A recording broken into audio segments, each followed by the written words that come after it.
sebagai pihak tergugat, Pak Ridwan Kamil sudah memberikan kuasa kepada tim penasihat hukum untuk menghadiri persidangan besok dalam perkara nomor 184 2025 perbuatan melawan hukum gugatannya antara LM dengan Pak Ridwan Kamil. Tentu kehadiran kami mewakili Pak Ridwan Kamil. Pak Ridwan Kamil tidak perlu hadir. Kenapa? Karena ini sidang perdana. Sidang perdana itu agendanya adalah hari Rabu nanti, itu adalah pemeriksaan para pihak. Hadir nggak penggugat, hadir nggak tergugat, kalau tergugat yang hadir siapa yang hadir kuasanya, mana surat kuasanya, mana identitas pengacaranya dan segala macam. Itu agendanya besok. Jadi ketidakhadiran Pak Ridwan Kamil bukan berarti mengabaikan proses hukum, tetapi bentuk keseriusan beliau menunjuk kuasa hukum untuk hadir dalam persidangan besok. Cuman kalau emang yang namanya sudah dikuasakan ya sah-sah aja sih. Itu hak-haknya beliau untuk nggak hadir juga gitu karena sudah dikuasakan gitu. Tapi kan karena di sini bicaranya mencari kebenaran, alangkah baiknya bisa hadir. Tapi ya kembali lagi kalau masalah teknis menurut beliau-beliau ya sudah mau gimana lagi, ya kita hargain aja. Ya Lisa Mariani sih baik-baik aja ya, tapi pasti mungkin dia ada perasaan kecewa karena kita melakukan gugatan ini kan karena Lisa kan menuntut haknya untuk terkait anaknya ya kan ya. Jadi ya pasti Lisa mengharapkan proses hukum ini baik yang ada di Pengadilan Negeri Bandung maupun yang nanti ada di Barreskrim agar segera berjalan dan permasalahan ini kan lebih cepat selesai ya kan. Lebih baik kan kalau dua belah pihak kan hadir. Jadi permasalahan ini kan ketemu titik terangnya. Itu kecewa yang tidak berdasar. Kecewa yang tidak berdasar. Uang tidak ada hubungan personal, tidak ada hubungan profesional, tidak ada hubungan hukum kok kecewa. Ya kan begitu. Nggak ada. Jadi kecewanya itu kecewa yang nggak berdasar aja. Kami nggak mau menanggapi terlalu lebihan. Ya silakan aja dia kecewa. Tapi kecewa dengan siapa kan gitu? Dengan klien kami hubungannya apa? Nggak ada hubungannya. Kan gitu. Ya kecewa ya bahasa kita ya berhalu lah. Gitu. Kalau klien kami siap selalu hadir untuk mengikuti semua proses-proses permasalahan hukum dia maupun di pidana ataupun di perdata. Jadi dia udah siap hadir. Sampai saat ini mereka baik-baik saja, nggak ada masalah. Menjalani rumah tangga seperti biasa. Pak Ibu menyampaikan bahwa menjalani persidangan ini dengan baik, jalanin aja. Ibu menghormati proses hukum, baik perdata maupun pidana. Jadi nggak ada masalah. Ini hal yang biasa lah. Ibu juga kan seorang perempuan yang tegar dan ya memang ini harus dihadapi dan ini kan sesuatu yang biasa, nggak ada masalah. Ini kan gugatan biasa aja, bukan sesuatu yang luar biasa lah.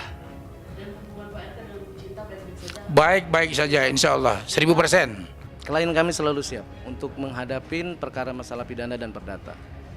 Dia siap menjalanin semuanya dan dia nggak mau diundur-undur dan siap menerima konsekuensi hukumnya jika dia nanti banyak kebohongan. Ya jalan satu-satunya tes DNA. Sebetulnya sih sederhana kan, ini kan tes DNA. Ya tunggu aja hasil di Barreskrim. Karena Barreskrim sendiri sudah melakukan tindakan-tindakan. Tapi sekali lagi kami tidak bisa menyampaikan kepada publik. Biarlah Barreskrim yang menyampaikan. Kami juga punya kode etik. Kami tidak mau mendahului Barreskrim. Dalam hal penyampaian apa hasilnya, silakan nanti Barreskrim yang menyampaikan. Kami tidak melakukan intervensi dalam bentuk apapun. Jadi kalau mereka mengajukan gugatan perdata, ya silakan aja, itu hak dia.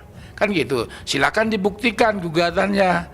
Ya kan dalam perdata, siapa yang mendalilkan sesuatu, dia harus membuktikan. Jangan kami yang diminta untuk membuktikan, kan kalian yang menggugat.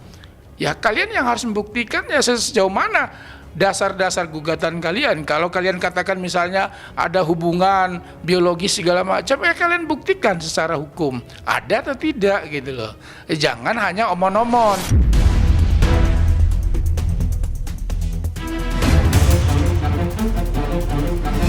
Di pasal 81 KUHP itu memang menjelaskan bahwasanya apabila berbarengan perkara pidana dan perdata memang didahulukan secara umum itu pidana. Tapi kalau misalnya di dalam untuk pengambilan putusan pidana itu penting untuk di perkara perdatanya ini mengenai keabsahan dan memang dibutuhkan untuk pertimbangan di perkara pidananya, hakim pidana bisa menunda. Makanya saya bilang sifatnya itu adalah fakultatif, melihat dari apakah memang dibutuhkan atau tidak. Karena apabila proses perdatanya berjalan, kemudian ada memang sangkut paut atau kaitan memang yang dianggap penting, hakim pidana itu bisa menunda perkara pidananya kalau misalnya sudah masuk di ranah sidang pidana. Kalau misalnya dalam proses perdatanya itu tidak mengganggu dalam sidang pidananya, boleh tidak ditunda. Yang jelas sekarang kita akan uji apakah di sini ada dugaan tindak pidana ataukah justru ini adalah persoalan keperdataan terkait dengan pelaksanaan dan atau tidak melaksanakan sebuah perjanjian. Nah, di dalam hukum melaksanakan perjanjian namanya prestasi, yang tidak melaksanakan perjanjian namanya wan prestasi. Nah, saya mengajukan gugatan namanya gugatan wan prestasi. Kenapa saya katakan terjadi wan prestasi? Karena yang disepakati itu adalah terkait dengan proses mereview yang baik-baik dalam tenggang waktu 1 tahun, namun dalam proses belum berjalan, belum selesai, tiba-tiba dipersoalkan dan dianggap sebagai bukan sebuah perjanjian, padahal ini adalah perjanjian. Kalau ada putusan yang menyatakan bahwa itu adalah honor yang separuh honor atau berapapun honornya yang dibayar, ada putusan pengadilan umpamanya, itu bisa menjadi dasar untuk menghentikan itu. Tapi selama kepolisian tidak mendapatkan bukti bahwa itu adalah peristiwa perdata, saya kira dengan polisi menahan itu dia ya jalan terus gitu. Perkaranya jalan terus. Dia dianggap sebagai penggelapan karena polisi tidak melihat ada perjanjian tertulis atau ada perjanjian perdata. Yang ada adalah transfer yang Nikita Mirzani ini menggunakan uang orang lain umpamanya. Seperti itu yang ada di konstruksi kepolisian, sehingga dia memprosesnya sebagai pemerasan atau penggelapan. Nah, itu yang kemudian menjadi dasar penahanannya.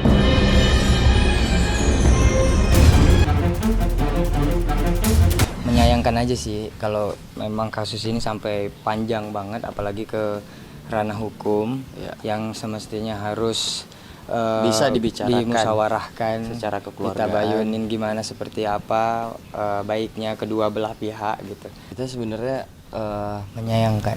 nggak melihat juga ya, maksudnya nggak terlalu fokus banget dengan isu yang ada gitu, karena juga alhamdulillah punya kesibukan juga, jadi pas lagi buka sosmed aja sih selewat cuman untuk memperdalam atau melihat sejauh mana kasusnya itu nggak selalu mengikuti ya gitu, cuman memang lagi rame banget. Kalau untuk kita sendiri sebagai penyanyi dan alhamdulillah lagi proses untuk penciptaan lagu-lagu juga.